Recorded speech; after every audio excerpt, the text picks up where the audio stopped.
Yes, perfectly you said, Mr. Jaspreet. So I can understand the journey from success to significance after hearing Divya.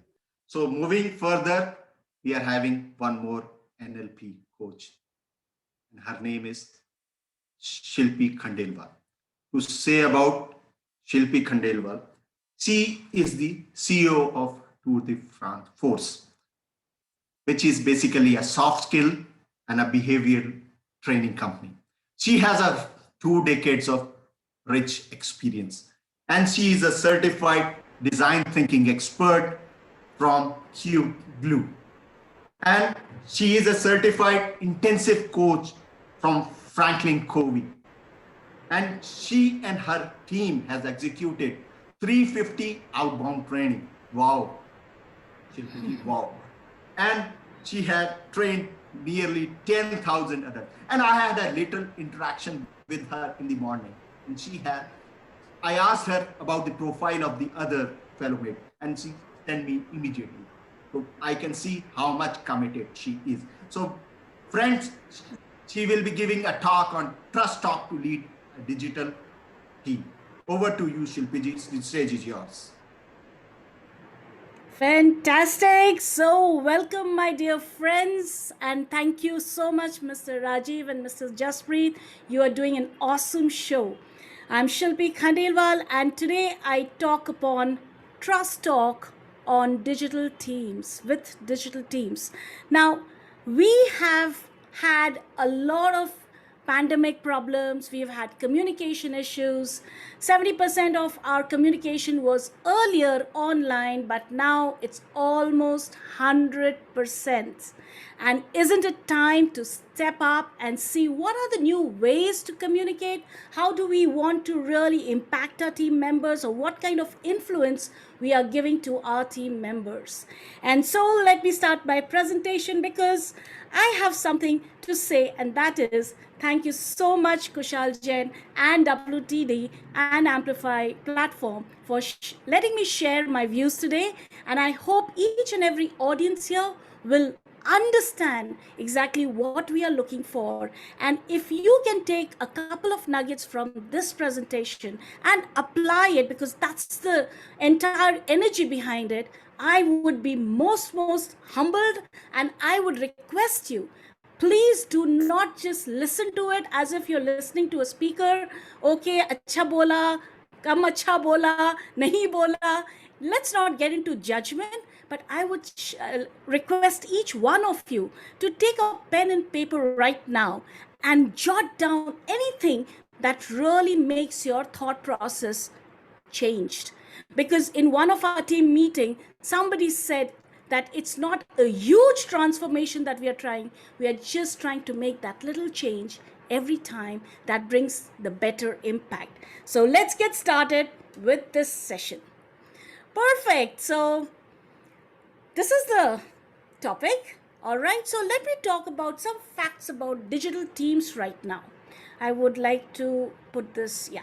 So, what are we talking about? Now, I am talking to entrepreneurs, I'm talking to business owners, I'm talking to team members or team leaders who are managing teams. If you are not one of them, don't worry. I'm also talking to you as a family person, because most of your families are now away and you are digitally connected. All right. So let's say that when the pandemic started, the work from home was such a bliss for everyone. We all rejoiced because one of the days we said, hey, I wish I could work from home. I wish I could stay back home and not really go through that grueling traffic. Well, the wish came true, tatha astu, and problems started. Because initially everything went like, a honeymoon stage. Nice, people were very nice to each other, family members were very nice to each other. And then came the conflicts and the contention, because in the same house we are having to do everything, our work, our studies, our day-to-day affairs. So finally, the team leaders also felt that the team members are facing a lot of this cringing moment because they're not getting the space time. And then the problems cropped up, and many of the team members said, look, what was, could be done in 5 minutes face to face, now it takes half an hour. You could feel the expression, because I am a corporate trainer, and have trained so many team members after the lockdown, that you could feel the pinch. We human beings are very social, aren't we? And we are not getting that. We are not getting to go away from our workplace, from our home, and go to our workplace, where we would have maybe a chai ka adda, maybe a sutta break, whatever it is. All this is missing. Miscommunication and assumption is all time high. Why? Because you see, we are four types of behavior patterned people here. All right, somebody is very, very driver kind of a person, go-getter. Somebody is very analytical. Somebody is like peaceful. Somebody is a socializer. And when the communication happens between these four genres, it is going to lead to a lot of miscommunication, because expectations are so different. Communication also becomes very different. The work from home has its tilt towards work-life balance, in the sense our work-life balance has become really sad. We don't know when are we working, when are we living. There is no distinction now. Not only that, when we are working in silos, don't you think that we become loners, and we just think about me, me, me? And in that me, me, me, we don't become empathetic towards our team members, our leaders, whoever they are. And that is where we just do our work without really finding out if the consequence is good, bad, or ugly. All right? Unclear expectations by the leader or by the co-partners, whoever they are, leads to further stress. You see, digital communication is different, and it's time to step up our digital communication and learn the new tricks. What is there in the digital communication zone? All right, so this is from the point of view of digital teams. Wait and watch. Even the leaders are not spared. Don't worry, even the leaders are not spared. They go through their own problems. What is the problem? The coordination has become very difficult. Everybody is working remotely in silos. Coordination has become very difficult. Networking through cultures has become very, very difficult, because people have started trying to understand what they can do quickly and complete it. So that kind of benevolence is not there amongst people right now, because everybody is going through a very, very volatile stage right now. Planning, again, project planning, project whatever it is, the execution part, everything has its own hurdles. So the leaders are not also in a very good place. So my invite to each one of you, again, whether you're a leader, whether you're a team member, please just find out how you can improve your digital communication, how you can improve it so that you can build that trust back in your team. Once the trust is built, things will become so much easier. You will ask me, Shilpi, why trust? And why do I need to really build it? When we are apart, when we are away, when we are not meeting under the same roof, there are a lot of things that happen subconsciously which builds our trust. If we are in a proactive team, if we are in a negative environment, a toxic environment, the same, face-to-face communication can, put down the trust a lot. All right. So the point is that now, with so many people working in different locations, with different environment, because their home environment are all different, right? Earlier in the office environment used to be static for everyone.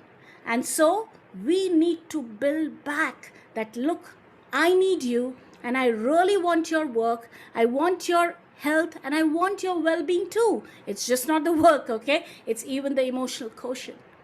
So my point here is, when you are getting into the zone of leading a team or being a team member, understand you need to first re-establish yourself as trustworthy partners to each other, where you can take your work and to each other without any sense of insecurity or without any sense of being let down.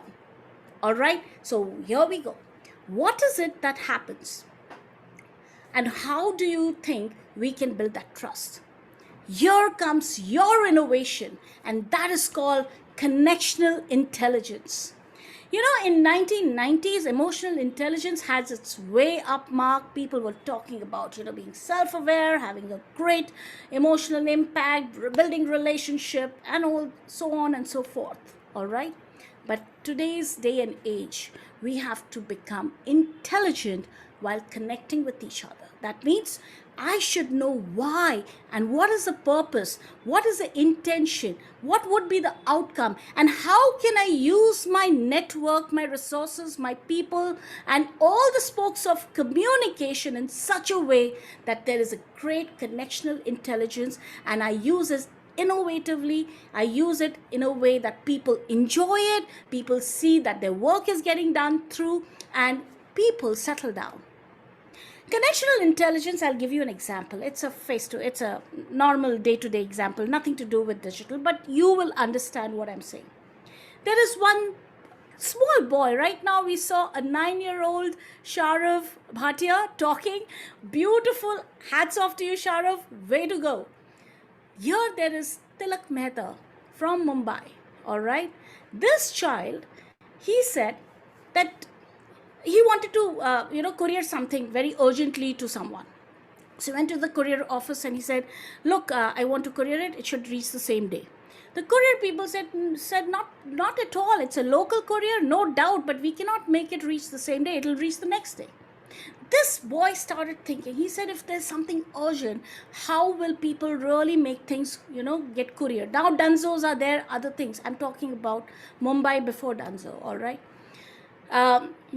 This child, in his apartment, he saw dabbawala coming and giving the dabbas in the apartment, and then he kind of made 2 and 2 together, and he said, hey, what you dabbawalas are doing, why don't you add on and even courier papers and parcels across the city, and it'll reach within hours rather than one full day.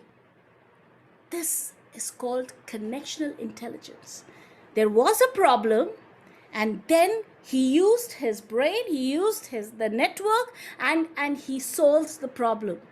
How about you? I'm sure you must be facing some problem or the other somewhere. And if you are, why don't you make it solvable by using your resources, using your network in a brilliant, innovative way, and finding out how you can make life easier for you and for others? That's a challenge to you. Keep thinking. Fantastic. All right. So what is trust? Ken Blanchard, he is a science professor, and behavioral science professor, and he talks about ABCD of trust. He talks about A being ability of a person, B believability, C C is completeness, and D is dependability. All right. C is connectedness. Sorry.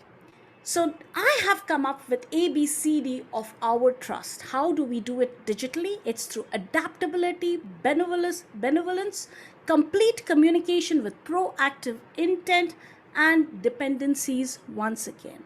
If you can ensure that these 4 things are there in every communication transaction, you are building trust molecule by molecule. Trust is not something which is physical. It is an emotion. It has to be felt by the person who is relating with you. And if your intentions are great, and if you can adapt according to the other person's way of thinking, you can be benevolent and give that benefit of doubt to the person of how much time they are taking. You are complete with your communication, so that there's solution, there's proactiveness, and you also work on all those people who are dependent on that particular information. It really builds your trust. It's a fact. I have applied it. It works. Okay. What I would suggest now is there are 5 principles of trust in digital communication. Now, what is it? Now, when I'm communicating digitally, now digital could be, the intra-network, it could be the Zoom meetings, it could be the phone also, no problem. It could be anything. Okay. When we are talking, when we are connecting with people, there is something that we should be mindful of, and these are the 5 things that we should be mindful of. 1 is speed, 2nd is brevity, 3rd is intent, 4th is speak up, your own voice, find out, and 5th is share clearly. So the first one is speed. What does it mean?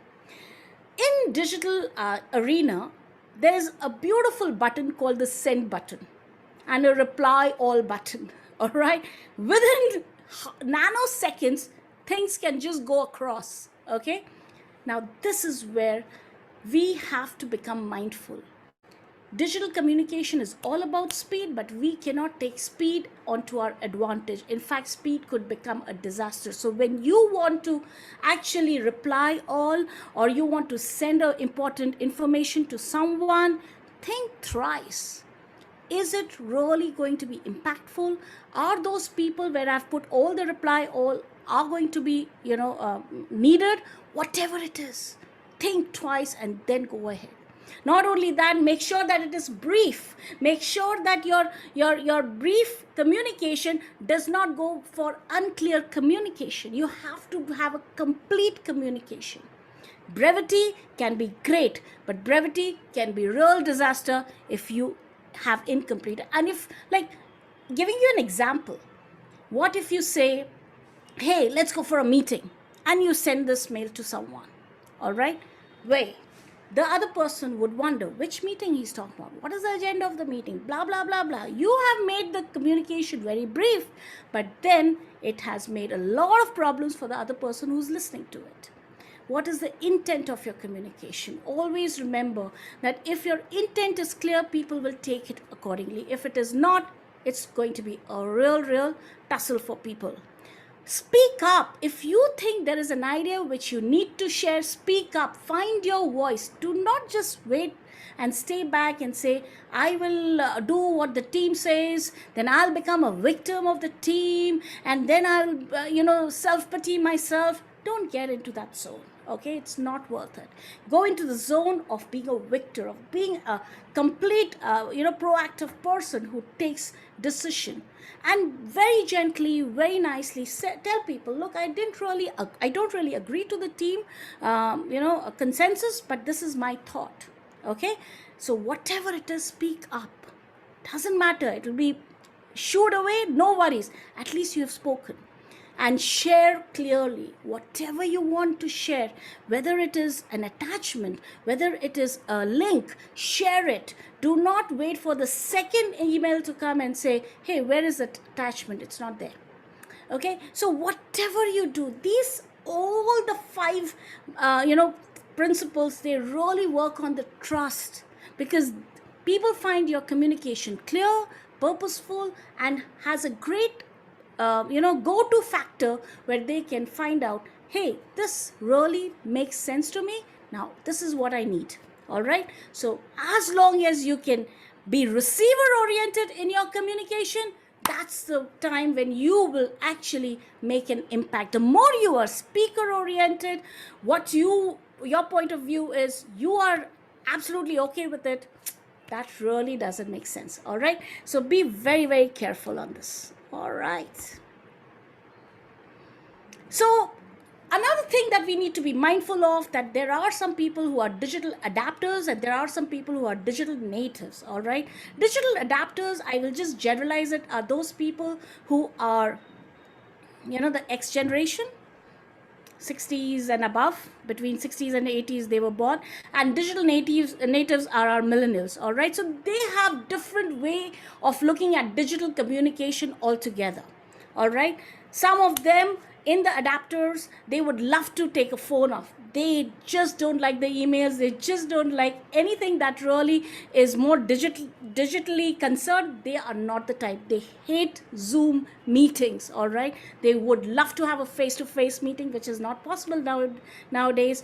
And they go into details for whatever you've just said and ensure that their entire communication is structured, punctuation correct, and absolutely great. All right, so these are the things you should be mindful, whether you're talking to a communicating to a digital adapters or a digital native, and that will make the difference.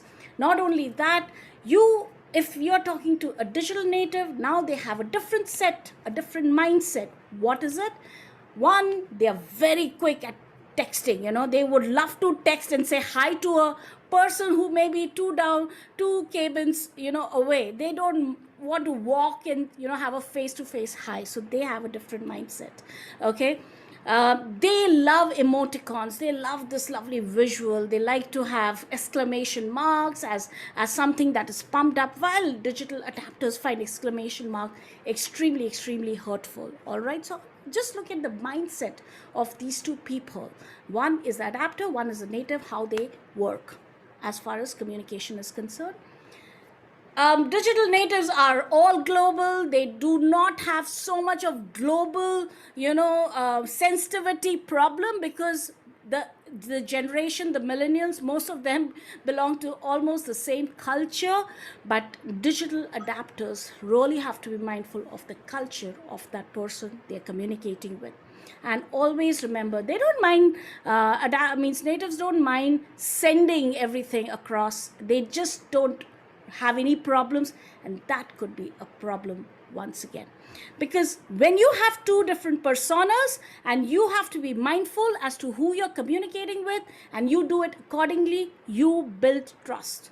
And always remember, in digital adapters also you'll have digital natives and vice versa. So I'm just generalizing it, but you take case-to-case basis and see who you are communicating with, and be mindful what they would love and what they would like. All right? Perfect. Any questions, please keep it in the chat box. We will take it up. I will shoot an answer to you. Just put an email ID also across with the question so that I can give you a personal answer to it. All right. So digital body language is what? It is the subtext of the body language, of the communication that you're talking about. So when we're talking about body language and communication, 70%, all right, is body language. So when you are having a face-to-face communication, you don't have to have everything said in verbal text. You can always maybe put your eyes down, saying that you don't agree, or look straight in the face saying, hey, I challenge you on the idea, so on and so forth. So a lot of body language cues go on when you are face to face. So what are those body language cues in a digital arena? These are some. And this is what you again need to be mindful of when you're talking about or communicating in the digital zone. All right. Choice of communication channel, whether it's going to be an email, a phone, a Zoom, an internet, whatever, a meeting, whatever it is. Okay, you need to be very, very mindful as to what is the choice of your communication channel.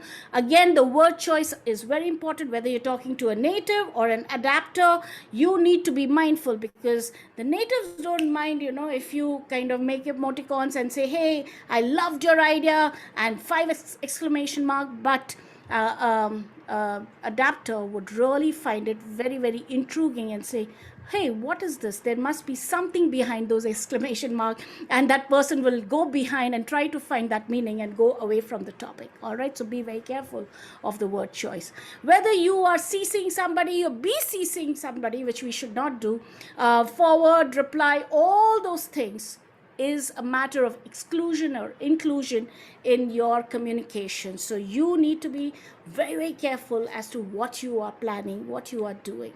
Not only that, if your video meetings are going to go beyond the expected time, that shows that you disregard other people's time. That's not a very nice place to be in, all right? Then, of course, your response time, how quick you respond or how late you respond, tells everything about your intention, or how you portray the communication as priority or not. Use of punctuation, as I've already shared, is extremely important. Even a period can be like, as if somebody is angry with you, in an email. So be very careful. There's lots we can share with you.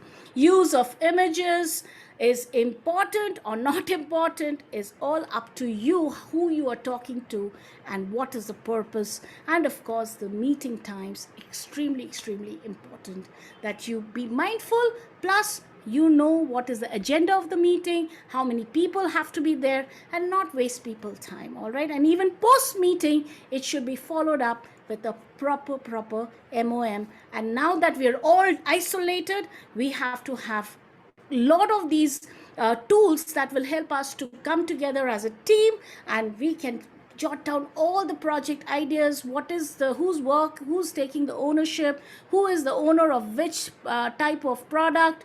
Everything is all jotted, all right? So it's a matter of creating a harmony, and it's a matter of being proactive in communication, thus building the trust in your team once again. All right, so this is where I would suggest, I think I'm almost over with. I really don't know how much of time I have, but I would request each and every person who is seeing this particular video, particular talk, you have a free gift for you. All right, go to my website shilpikhandelwal.com and you will see something that is for you. You can come to that masterclass. It's absolutely free, and then you can take your communication to the next level over there. All right, you can also see me and connect with me in linkedin.com/in/Shilpi Khandelwal, and there I can get connected with you. So that's it. This is from my end. I know it's been like, how much time do we have? Time is already over, ma'am. Shilpi ji. Oh, time is already over. Yeah. Fantastic. Thank you so much. God bless. Keep rocking. God bless. Thank you. Thank you, Shilpi ji. Nice talk. We learned something. Candid talk we saw from you, ma'am. It was a straight look on the camera. That's confident voice. And we also learned something new in this digital era, the connectional intelligence. That was fantabulous. So moving over to Jaspreet ji for introduction of the next speaker.